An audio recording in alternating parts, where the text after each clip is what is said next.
Welcome to Converge. I'm Cheryl Durst. I'm the Executive Vice President and CEO of IIDA. I'm so glad to have many of you rejoin us for Converge and to have our new attendees. This is such an amazing moment for all of us, and for all of us to kind of take the time to rethink and relearn what it means to be a socially conscious, responsible member of this society. And I'm excited that Converge gives us that opportunity to connect, to have community, and to have camaraderie as well. Let's do just a little bit of housekeeping. You're eligible for CEU credit for this program through IDCEC. Make sure you're reporting your credit to receive credit. You must attend the entire webinar sessions. Please feel free to follow up with us at CEU IIDA or CEU at IIDA.org if you have any questions. And before we dive in, I think that this is such a great moment for us all to be both activists and optimists. And I'm really pleased to have join me our colleague from Interface, Anna Webb, who is Vice President for Marketing with Interface. And Anna, are you ready to jump in and so we can get this wonderful day started? Oh my gosh, yes, I'm so excited about this. Welcome back, everybody, from the class of 2019. Welcome to all the new faces. I am sad that we can't be together, but I'm also very pleased that we still have this wonderful group coming together to talk about change and the way things are just moving in our world today. You know, 2020 has been a year of many highs and many lows for sure. But we recognize at Interface that we can't pull back on our mission. It's still front and center, and I'd say even more important now today. We've been talking about this being a big opportunity in terms of kind of the green recovery. So people are thinking differently about designing, their minds are open to different ways of doing things. And so we have an even bigger opportunity to kind of change the way that they think about design. So I'm excited about that. This week, we're here to come together to further design. So you're going to hear from many of our Interface friends, some of our Interface family, who are really just doing some incredible things. But I just want to impress upon you guys, you are the star this week. We are here to educate you, to give you tools so that you can help kind of turn the tide on climate. So our first session today is going to be with Catherine Wilkinson and many other panelists that she has interviewed. She is a very close friend of Interface. She has, we've watched her career just kind of blossom. So she was named by Time Magazine as one of the 15 women who will save the world. She's an author, a strategist, a teacher. We have a panel that we're going to show you today. We had one of our own, Lisa Conway, who you'll hear from as well, our Vice President of Sustainability, sit on that panel. And they're just going to have some discussions about what we can do as individuals to kind of further the change that we need in the climate crisis. So we're going to watch the video, and then I think Catherine is actually going to join us for some live Q&A. So that's pretty exciting. She's just an incredible individual. So I can't wait to hear what you guys think of it. Be with you all today. Hi out there to all the faces we cannot see. We're really delighted to kind of open the covers of this book, so to speak, which will be out in the world in just a couple weeks' time. The book opens with these words: "My heart is moved by all I cannot save. So much has been destroyed. I have to cast my lot with those who age after age, perversely, with no extraordinary power, reconstitute the world." It's the closing stanza from a poem by Adrienne Rich, and for a book that was very hard to name because it's so big and complex and nuanced, this helped us arrive at the name All We Can Save. Instead of focusing on what we cannot save, we're turning it to look at what we still can, what is still possible, and we're shifting from I to we. So linking arms as a collective to bring about that better and still possible future. We think about the climate crisis as a greenhouse gas problem, as an economic problem, as an infrastructure problem, as a policy problem, as a justice problem. The climate crisis is also a leadership crisis. And the task we have at hand this decade is to transform society. And that means we need transformational leadership. And Ayanna and I first came together around our shared interest in supporting and amplifying leadership on climate that is more characteristically feminine and also more committedly feminist. And that is definitely not limited to people of any particular gender. But what we're seeing is that women are bringing it in droves to the climate movement. We are witnessing an upwelling of compassion, connection, creativity, collaboration, all of these ways of doing this work that are so deeply needed. And we've come to call that the feminist climate renaissance. And All We Can Save, the book, aims to support that, to accelerate it, hopefully, and also to celebrate it. It's not to suggest that we need only women, but we absolutely need a full spectrum of climate leadership, and we need diverse superpowers to help us turn things around. And the pages of All We Can Save contain 41 essays, 17 poems, beautiful original art. And I'm so delighted that today we'll have a chance to introduce you to 4 of the incredible contributors, 3 essayists, as Lisa said, and 1 poet. And we'd like to actually start with grounding in poetry. So I'm super excited to introduce Melissa Stewart, who writes and also tweets under the pen name Lina. I actually don't know how to say your pen name. I have too many names. Not your fault. And she's going to read her poem from the collection, which is titled November. Well, it's a joy to be here. And I would like to just invite everyone for a moment to take a deep breath and get a sense of where you are. Maybe it's been a busy day or not. And then I'm honored to read you the poem November. If I can't save us, then let me feel you happy and safe under my chin. If this will drown or burn, then let us drink starlight, nap under trees, sing on beaches. The morning rush to sit indoors is for what, again? If we are dying, then let me rip open and bleed love, spill it, spend it, see how much there is. The reward for misers is what, again? If this life is ending, then let me begin a new one.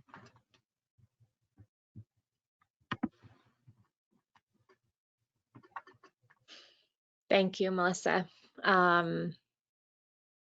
That's the first time I've heard you read that poem aloud, and it hit me with new depth. So thank you. Part of the reason that we wanted to integrate poetry into the anthology was to give readers space to breathe, space to feel their feelings, and also to know that they're not alone. And you are unique perhaps in this collection because you're not a professional poet, at least not yet. You are an engineer by training and by practice. And would you just share a little bit with us about how you came to poetry as part of your way of engaging with climate change? Absolutely. Truer words were never spoken. I am indeed an engineer. And I first woke up to the climate crisis while I was in engineering school, which was about 15 years ago, a little longer. And at the time, it broke my heart, shattered it, but I just pushed those feelings away from me, because at that time in my life, I saw all problems as things to be fixed, like a car with a wrecked engine, or like an equation that just needed a few more pages of calculations to figure out what the answer was. And both my technical education and the culture that I was raised in had taught me that the way for me to help in any kind of crisis was for me to become a superhero who could save the day for everybody. So I tried as hard as I knew how to do that. And then in my 30s, things shifted pretty radically for me. I had exhausted myself trying to save the planet all by myself, and I totally failed. Sorry, everybody. But I also had some mental health crises linked to both that, and also to some other things going on in my personal life. And I kind of had an earthquake in the way that I understood myself and justice and climate change and science and engineering and the connections between all those things. And I started to read and listen and follow the work of people who lived and taught from a place of mutuality and anti-racism and justice and feminism. And those ideas were fairly new to me before that. They just weren't part of my world. And it was in this time of sort of learning and processing that I really started to allow myself to grieve climate change for the first time. I'd known about it for a long time, but I'd never really grieved. And creative writing was something that I had done as a child as a way to express myself, and I hadn't done it since, really. So as part of my own healing and grief work, I started setting aside time for myself to do creative writing. And poetry in general just became really essential for me as I sorted through what it meant for me to be a human and a mother and a friend and a neighbor and a sister and all of the people I am on this earth for other people. But it was honestly a pretty big surprise to me when I learned that some of this art that I had made for myself as part of my own personal journey could also be a bridge from me to other people, and a huge source of collective joy and energy, and not just something to fuel me, but also to help connect me to other people so that we could support each other. So now I really see creativity and poetry in particular, because that's sort of my thing, but all creativity as crucial to any climate work that I'm going to engage in for the rest of my life. And I'm pretty excited to see what comes next. Is that a long enough answer for you? I love that answer. And thank you. Thank you for taking something that was so personal and sharing it publicly. And weirdly grateful to the wild west of Twitter for helping us find you and find your work. You know, feminist bastion that Twitter tends to be. Thank you so much, Melissa. And I want to bring into the conversation our three essayists. Sherry Mitchell Winahamu-Gwasset is a Native American attorney, a teacher, activist. She's author of one of my favorite books of all time, Sacred Instructions.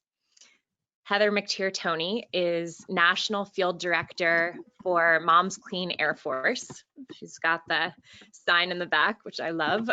She's a former EPA regional administrator, and she's a former mayor of Greenville, Mississippi, which at one point I gave her the title of governor of Greenville, which Heather, I think maybe, I don't know, this is like premonition, perhaps for something to come. We'll take it. And Alexandria Villaseñor is a fabulous leader in the youth climate movement, and she is the founder and executive director of the nonprofit Earth Uprising. Thank you all so much for being with us today. I want to dive in first, Sherry, with you. Your essay on Indigenous prophecy and Mother Earth is in the first section of the book, which we call Root. And in it, you write that Indigenous kinship systems provide models of reciprocal care. We care for Mother Earth, and Mother Earth cares for us. And I was hoping you might share some of the principles and practices of that reciprocity. Well, of course, it's impossible to do that in a soundbite, but I'll do my best to give a bit of a reflection. And first of all, I just want to say thank you, Catherine, for bringing us together and to acknowledge the brilliance of all of the other women that are here, including Catherine. It's an honor to be in this weird space with you and to share this moment in time with you, which is such a critical moment for all of us who are living right now on Mother Earth. And, you know, the philosophical aspects of the essay that I shared really have to do with us getting over our arrogance in our anthropocentrism, right? Just getting over this belief that we as human beings are the most important and the superior beings on the planet. So when we talk about, as you know, Indigenous peoples, when we talk about our relatives in the natural world, it's not just a you know, a quaint saying. We're actually acknowledging that we are in fact related to all other life on Earth. When we talk about our elders, the trees, our elders, the rocks, people think, oh, that's, you know, such a weird thing to say, but they don't think there's anything weird about people talking about geology, which is the study of the knowledge contained within the rocks, right? And so when we really start to understand the depth of connectivity that we have and the amount of information that we can gain from our relatives in the natural world and our elders in the natural world, and we recognize how there are principles in personal gardening where people who have done personal gardening for a long time recognize that if they walk in their bare feet on the ground surrounding their home, that the things that they need most will crop up. The nutrients will actually shift within the things that are grown in their garden to meet their needs as human beings.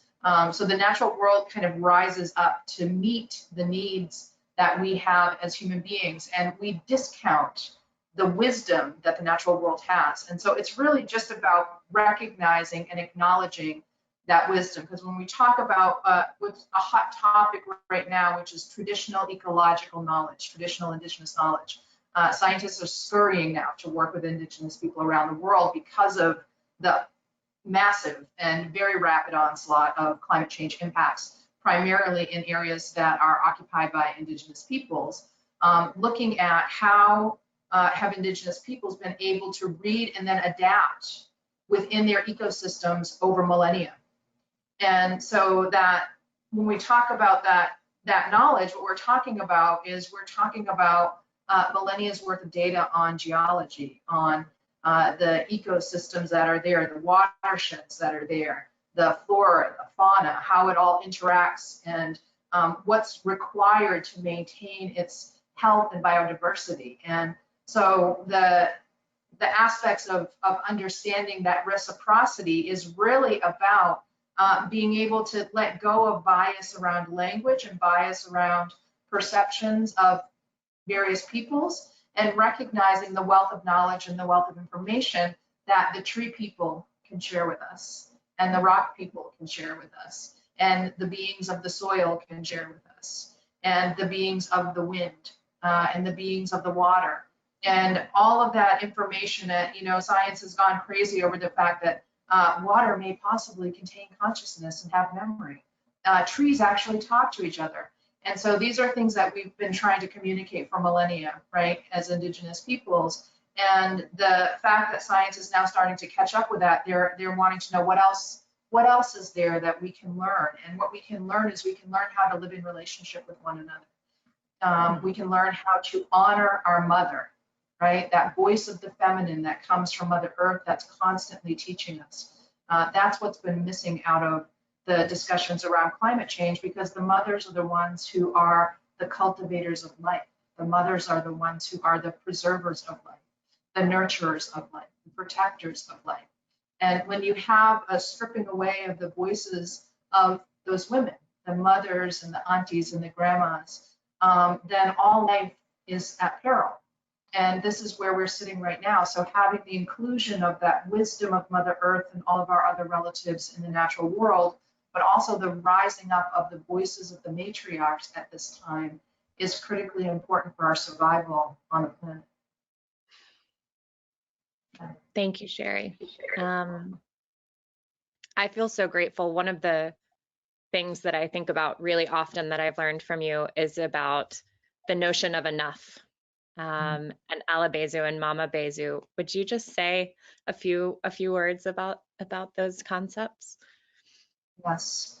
And so these are concepts that are covered in my book, Sacred Instructions, but also that fall into what I shared in my essay. And that a Mama Bezu is this understanding that I have enough of what I need in order to be well. I have enough to survive, but not just survive, but to live my life with a sense of dignity.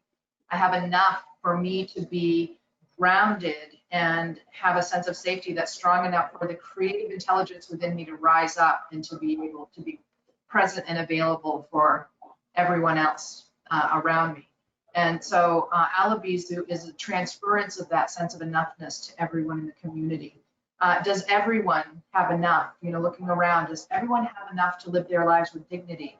Does everyone have enough to feel safe, to allow what gifts they've carried into this world to rise up from within them and to then be offered to the world? Right now, I fully believe that we have alive on the planet today those individuals who have carried with them what we need to know, the skills, the tools, the resources, whatever it is that we most need right now, that it is present on the planet at this moment.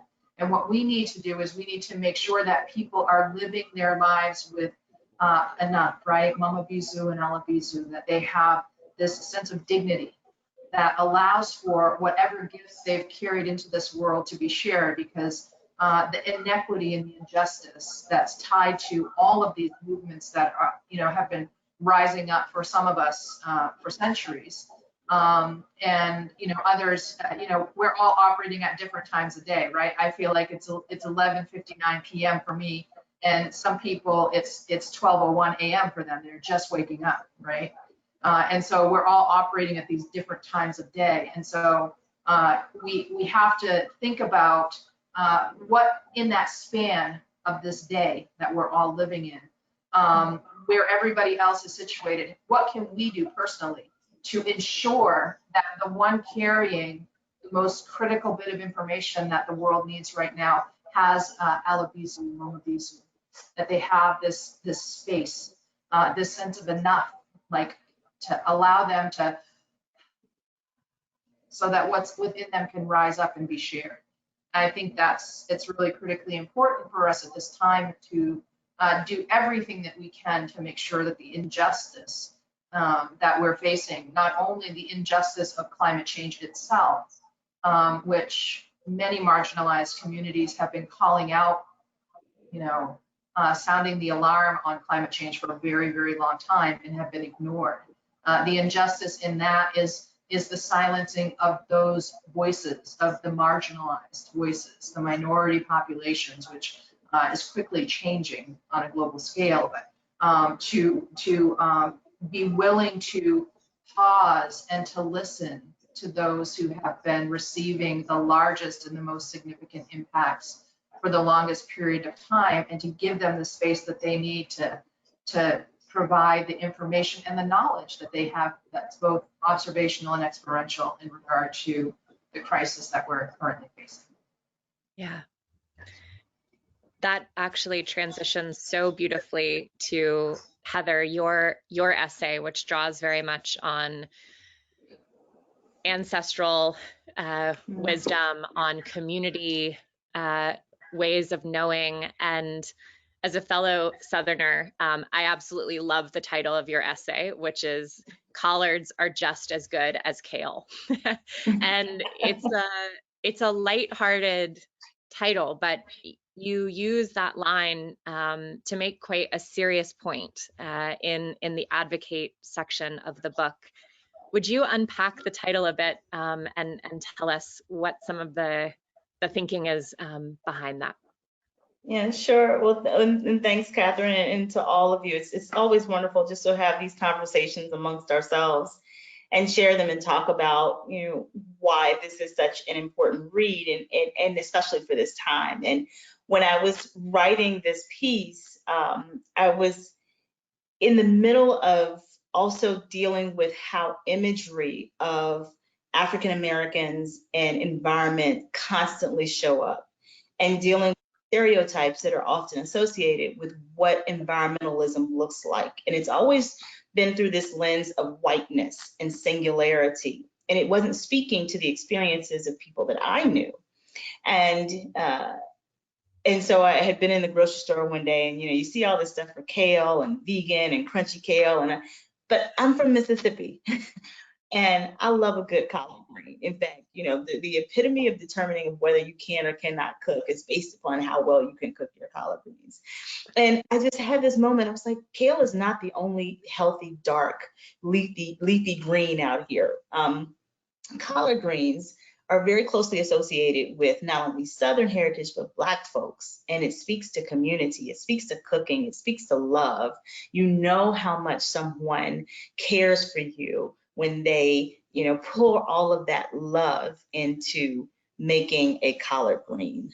And that was the same way I felt about how Black folks feel about environmentalism, but how it's been relegated really to the background because there's so many social justice issues that impact the Black community. So often we're put into a space where people will say, okay, well, what about police reform, education, poverty? We can go through a list of issues that impact the Black community. But it all comes back to understanding our relationship to climate and environment. And so when I really was writing this, I was thinking, in a sense, how is it that the people who were transferred from their home and their land across the Atlantic Ocean, moving from one physical environment to another physical environment and land, and learned how to be survivors and thrive and grow for other people and themselves, are not a part of the conversation around resiliency and sustainability. It just didn't make sense, because to me, my ancestors and my very being here is the picture of resiliency. It's the picture of being able to understand how to develop and thrive and grow and learn from the wisdom in a different environment. So when I see environmentalists that are Black and brown and understand how we are learning from each other, it reminds me again of this idea of we have to survive. It is connecting to our indigenous brothers and sisters and listening and saying, okay, this sounds vaguely familiar to something that resonates in my spirit from years ago that I'm now connecting with. Mm-hmm. And images and the way that we move about environmental work looks different from what you may pull up a Google on a Google image. And I did this once in a presentation. I said, if you do a Google search of what does an environmentalist look like, the first screen I pulled up was trees and white people, and again, singularity. There were no groups of community. There were no groups of people together. And I scrolled to the second page and I still didn't find it. And it just showed me that this ideal of us capturing a environmentalist it has to be shifted and changed. The same way that, again, I think about kale and collard greens. And the same way that we think about all of these items that we associate with our different demographics and working in this space. Black women have worked on environmental issues since the beginning. We have been in the fields, we have nurtured children, we have picked up tips, we have recycled. I can think of my godmother right now, and even close friends of mine, when we talk about plastic recycling, and they'll say, well, Heather, we recycle every single plastic bag that we get from the grocery store. They can't be talking to me, because all of my plastic containers are either being reused or underneath of my kitchen sink, and I'm using for a garbage can, a conditioner cap, or a lunch sack. We are a people who figured out, because we've had to, how to be resourceful. And these are all connections to environment. And so the piece that I wrote, I really believe it shows this interconnectivity, but it also showcases why we cannot discount and why we shouldn't discount different people and aspects of climate and environmental movement, and instead should be collaborators, but particularly understanding the relationship between the African American community and nature and environment, and what we have to offer that we've been doing already, but we just haven't gotten the headlines for. So yeah, I think about collard greens, kale. I don't want a quick flash fried piece of kale. I want collard greens that have been steeped in love, and that someone has taken time to tear those leaves piece by piece, and to cut them and to put them in a pot and slow cook them, because that's community and that's love to me. That's what I pour in. And I think that's what Black women have poured into this space for so long. It's feeding the masses. It's sharing our love for both our families, ourselves, and the environment. And we're going to see more and more of it happen in the future. Thank you so much, Heather. It's such a beautiful articulation in some ways of what the whole spirit of this project wanted to be. That we've had, particularly in the climate space, for a long time, a relatively narrow set of voices, most of them men, almost all of them white. And that isn't just unfair, it's setting us up for failure, because to change everything, we need everyone, and we need the best ideas, the deepest seated knowledge, wherever it may come from, just as Sherry was saying, to ensure that there is space and support. And in the case of this book, our hope was to, pass the mic around to 60 women and have this really mighty chorus come to life. But it's not just mics, it's resources, it's, it's all of the things that that enable people to move transformation forward in the world. Thank you. And Alexandria, I love that your essay takes the form of a letter. And it is specifically a letter to adults. And it is the opener of the final section of the book, which is called Rise. And would you just share with us, from your perspective as a young activist, what is it that adults really need to understand about the climate crisis, and maybe that adults are, by and large, not getting about the climate crisis? Yes, so first of all, thank you so much for having me on this call. It's great to hear from so many different other amazing women in climate and your stories. And also, I apologize if my voice is scratchy. I'm actually here in California right now, where we have a bunch of wildfires throughout our state, so the air quality here isn't that good. So yes, I think that going off of the question, as I wrote in my essay, the climate crisis is the largest generational inequality there is. And if adults only take away one point from my essay, that's the most important one. And when I'm talking about inequalities, I'm not only talking about the threats climate change brings to our global food supplies and water supplies, but I'm also talking about the biodiversity on our planet that adults will have been able to experience more fully than my generation. There's so many species every single day that we're losing or are going on the endangered species list.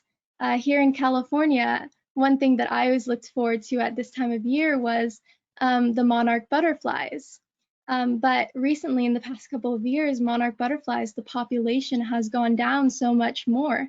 And so I definitely experienced a lot of eco grief, seeing how there's so many species that I got to see, like the butterflies, that the next generation won't be able to experience. And so there's a lot of eco grief that my peers and I are getting, especially from the extinction events that are increasing.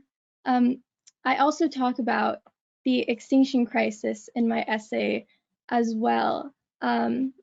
And so I think that that is the main thing that is extremely personal to me, is that I think the other thing adults need to understand about the climate crisis is how it will affect our lifestyles. Adults are already seeing us attend school in ways they never had to before with the pandemic and a lot of us going online. And in the future, climate change will make it so that our jobs and careers won't look the same as theirs either. Actually, climate will affect every aspect of our life cycle. And like I said when I spoke recently at the DNC, climate will affect our education, jobs, where we choose to live, and how climate change will also affect whether or not we even choose to have a family. Raising a child in the middle of all of these disasters is something that a lot of young people are really worried about, especially without economic stability or the right healthcare, which is what we have in the United States right now. So adults who say they want grandkids from us, well, they need to think about how we're living in a completely different world when they grow up. So our choices will be a lot different. Yeah. Thank you for that just honesty about what it is that you all are grappling with, that we're all grappling with, but it's so much heavier when 2100 is not just some date way out in the future, it is part of your expected lifespan, right? That really puts things into a different perspective. And I love the part of your essay where you write about the monarchs and your kind of sense of kinship with them and anticipating that every year. You're also the youngest essayist in the book. I think you were still 14 when you wrote this piece. And one of the things that we love in this collection, but it's just a reflection of the climate movement, that we are now 3 generations deep in this work, and thinking about, as Mary Robinson says, angry grannies for climate justice and youth leaders, and this whole spectrum of folks who are linking arms. It's like, it's an incredibly, it's a heartbreaking thing, because in that stretch of time, we could have actually done something, but it's also a really beautiful thing, because it feels like the sort of the threads between us are so strong for the work ahead. I wanted to ask all of you a question.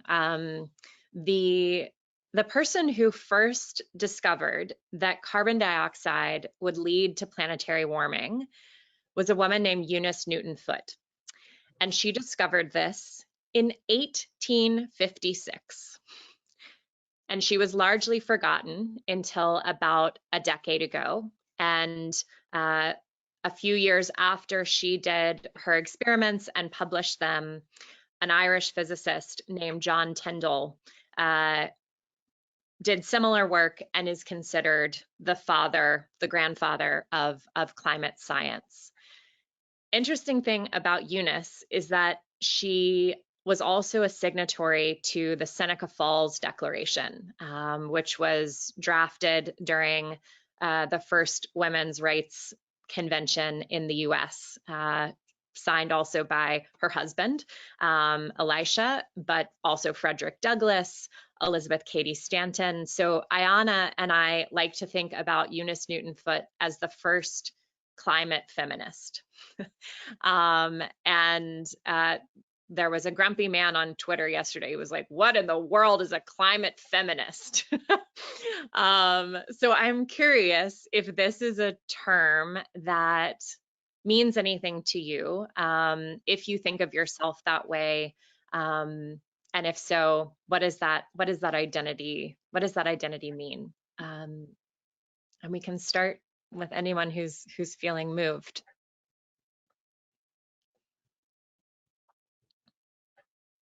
Yeah, I guess I can take this one, if that's okay. Yeah. I do think of myself as a climate feminist. You know, in the youth climate movements, one thing I realized when organizing is that women are leading it.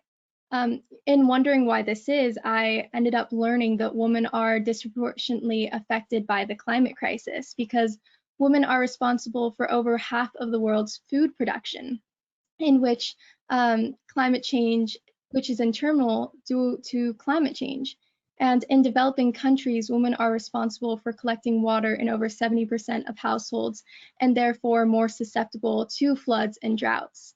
You know, 80% of our planet's biodiversity exists on indigenous land, and indigenous women are on the front lines protecting it. You know, when climate fuel disasters occur, such as intensified hurricanes, floods, and droughts, women are also on the front lines of disaster response. So women are closest to the damage the climate crisis is inflicting on our planet. And so that's why I think that women do need to be at the center of creating the solutions. And that's, you know, what I love about this book.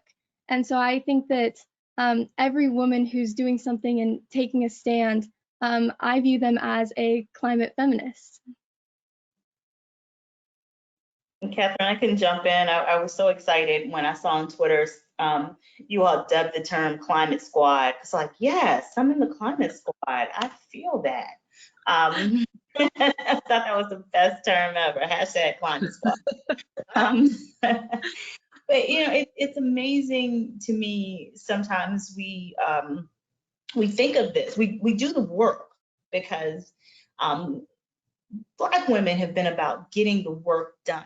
And we have been the moving force behind every movement that has come through our communities. And it boils down to equity. It boils down to making sure that whether you are male, female, transgender, if you are Black, white, indigenous, if you are in any social economic status that we can think of or create, that there is a sense of equity that we are both establishing and holding people accountable to. And so for women who have found themselves not only engaged in this work, but also pushing to make sure that we're doing the work so that it is equitable for everyone, there is clearly this strong dynamic of being linked to the titles. And I say that, you know, again, lovingly, because often within the Black community, we're so busy doing the work, we could care less what somebody calls us. Just don't call me my name. You know, so whatever title we want to associate with it, we are focused on making sure that we are doing this work to save the lives of our sons and our daughters, and that they're treated the same. Quick story. My brother and I share the same middle name. Our middle names are Dale, D-A-L-E. And my father and mom are both social justice advocates. And so when we asked when we were kids, why do both of us have the same name? I'm Heather Dale, he's Marcus Dale. And it was very easy. My father said, we wanted you both to have a legal name that you could use and no one would be able to tell your gender. So that no matter where you were, if you needed to, you could legally use your name and apply for a job, or write an essay, but you could legally use your name and be treated just like everybody else. So for my parents to be thinking that in the mid-70s and us still be applicable today, that we have to have this conversation, I think is indicative of why we still need to make sure that other people recognize I'm doing this to ensure equity because we need to have it and we don't have it yet. Thanks, Heather.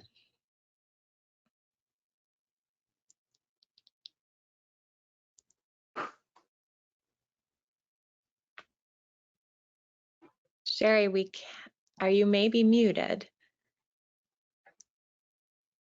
I am. I was. Yes, brilliant. Okay, here you are. I like to think about myself not so much in terms of feminism, but in terms of matriculture. And so I would probably coin the term climate matriarchs. What we really need are the matriarchs coming to the center. And so we have matrifocal communities, matrifocal ways of being. The matriarchs keep the family together. The matriarchs make sure that you know that, this person is your fifth cousin twice removed on your mother's side, and, that you better be treating them right. And so when I think about, this matricultural connection connected to climate, it's that singularity that, Heather was talking about earlier. It's this siloed way of living, rugged individualism, right? That has led to the excesses that have really destroyed the planet. And so what we really need are the matriarchs to call everybody home again so that we can start living in community with one another, looking out for one another, recognizing that those extended kinship networks include all of our relatives in the natural world as well. So I would prefer to call myself a climate matriarch.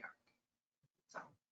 I love that. And I'm now going to use that title as well. I know, right? Yeah. I love that too.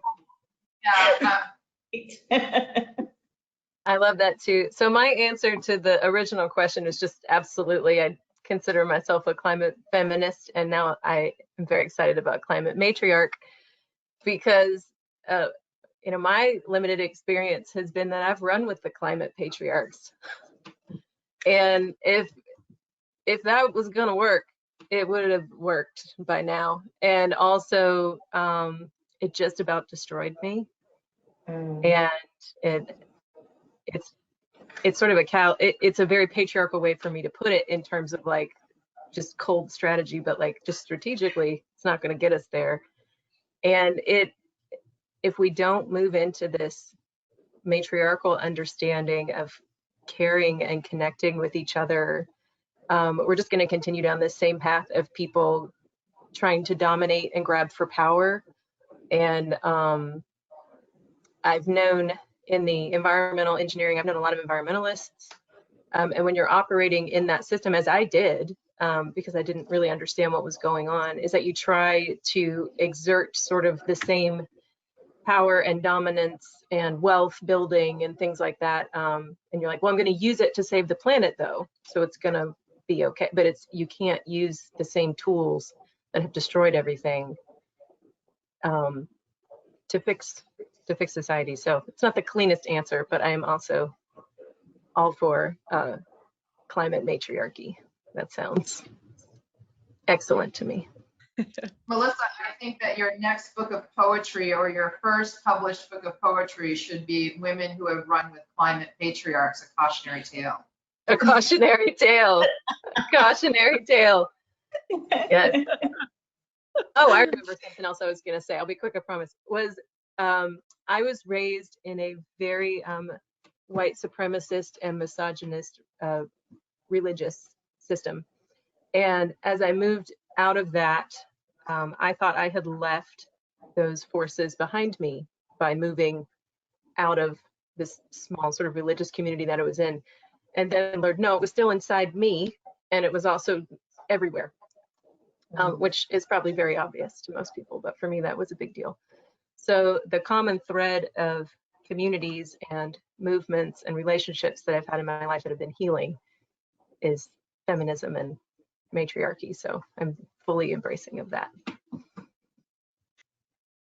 think one of the things that I feel so passionate about and encouraged, like in the deepest sense of literally courage rising, because of the heart-centered leadership that is coming to this space, and because of the focus on community building and strengthening the relational web between us. The weft and weave, which Ayana informed me, maybe weaving metaphors are not so known to the general public, but that is like really what's in my mind. And just on that note, I wanted to let folks know and extend a special invitation. After the book comes out, the first full week in October, we're going to launch All We Can Save Circles. So we know that people are hungry for deeper and more generous dialogue,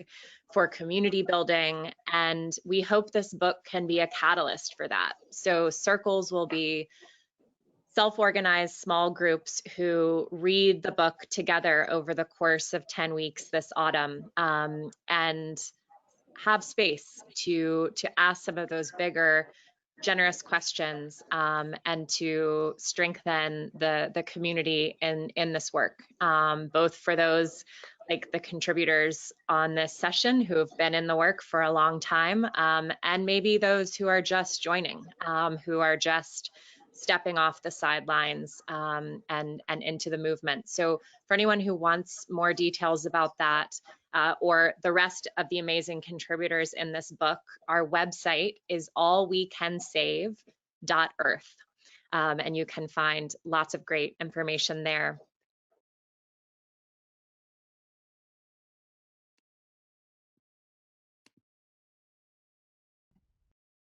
Excellent. Hey, everybody. I hope you enjoyed that presentation. It is my second time to view it, and I have to say I think I got even more out of it this time. So it's my pleasure to welcome Dr. Catherine Wilkinson here, to take any questions from you guys. And we have one. I'll let Catherine say a quick hello, but we have one to get started.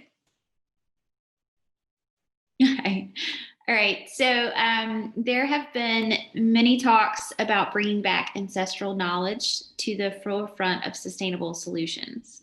What are some examples of these, and how can we accumulate this information? Yeah, I really appreciate this question, because I think for a long time, kind of climate action has been cast as kind of zipping forward with new innovation, and certainly that has a role to play, particularly when we think about clean electricity and mobility that doesn't rely on fossil fuels. But when we think about other aspects of the challenge, sometimes it's as much about remembering what people once did.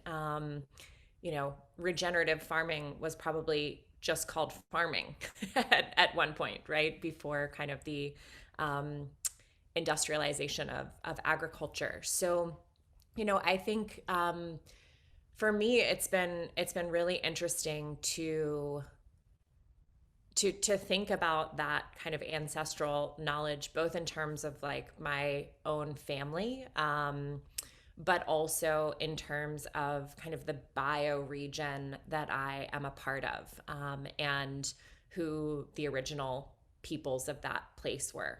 So I'm right now in kind of Middle Tennessee on the Cumberland Plateau, which was Cherokee land, and trying to understand enough about the ecosystems of the places where we live that we have some sense of both connection to them, but also how we can participate as what Janine Benyus would call like beneficial species, as opposed to, kind of a more harmful species in the place.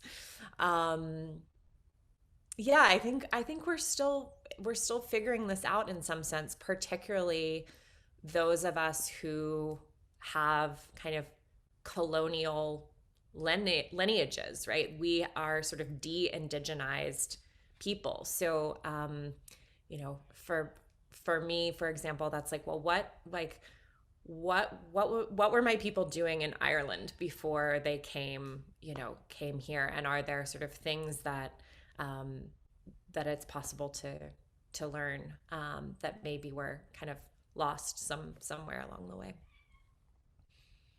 Awesome. Thank you for that. I want to encourage everybody to drop your questions in the Q&A box. And in the meantime, I have a question of my own, if you don't mind. I understand that you have been speaking to audiences about the book. And I wonder, as you're doing this and as you're further collaborating with the contributors, have you learned anything new about the piece or the project that maybe from speaking about it has given you new perspective? So what's always really interesting, I think, from the perspective of of writing or creating, wordsmithing, creating publications, is that you really only kind of hold the reins of one side of the conversation, right? And you try to dot all your I's and cross all your T's, and you have an intention for what you're putting into the world, but you don't really know what you've created until that piece of writing, or in this case, many pieces of writing, are kind of in conversation with readers. And so it's been really amazing and like deeply moving how many people have expressed like, this book feels like nourishment. This book makes me feel connected to community. This book has been a balm or a salve. This book is giving me life at a moment where, I feel exhausted and worn down. And that is certainly, Ayana and I really hoped that would be the case, but you just don't know until you know. And so I think that's been one thing that's just been, has really made it feel like this book was a thing that wanted to be in the world, as, a means of connecting us. I think a lot of other social movements have been better at understanding the importance of kind of the relational web, that weft and weave that I was talking about on the video. And we've underinvested in that, I think, in the climate space. So I'm hopeful that is one thing that this book can kind of help to nurture as we go. And also, Lauren, it's just so nice to see you. I was on mute earlier when I started to say like, hello, everyone. It's wonderful to see you too. And I can so much relate to the community aspect. And, what this presentation, what this book has done for me is just, it really gives hope that there are like minds. And this event actually is very much, the same thing. We are converging together for the second year to really just align on where we are and where we're trying to go. So having you here and having this presentation be the kickoff is ideal. And I am so honored that you were willing to participate. So thank you for that. I'm totally delighted. And thank you for helping this book reach a bunch more hands. Yes, absolutely. I do want to let our attendees know, and I'm stealing Erin's thunder for later in the day, but we are going to send you all a copy of the book. So we're collecting physical addresses, and we can't wait for you to get your hands on it. So I did want to thank you, Catherine, and I encourage everyone to check out the website. I encourage everyone to follow the women that we heard speak in the presentation. I have begun to politely stalk them a little bit, and I just love, I could listen to them speak all day. So thank you very much. And I know you're on to the next engagement. So good to see you. It's good to see you too. And I did just see in the Q&A a question about circles. Yes, circles yes, thank you for bringing that up. totally evergreen. We are kind of rolling out, it's very light facilitation guides that we're rolling out over 10 weeks, but you can gather up some friends or colleagues or family or co-conspirators for a circle really anytime. And those materials are living on our website at allwecansave.earth/circles. So Great. I wanted to throw that in. I will drop that in the chat. Thank you.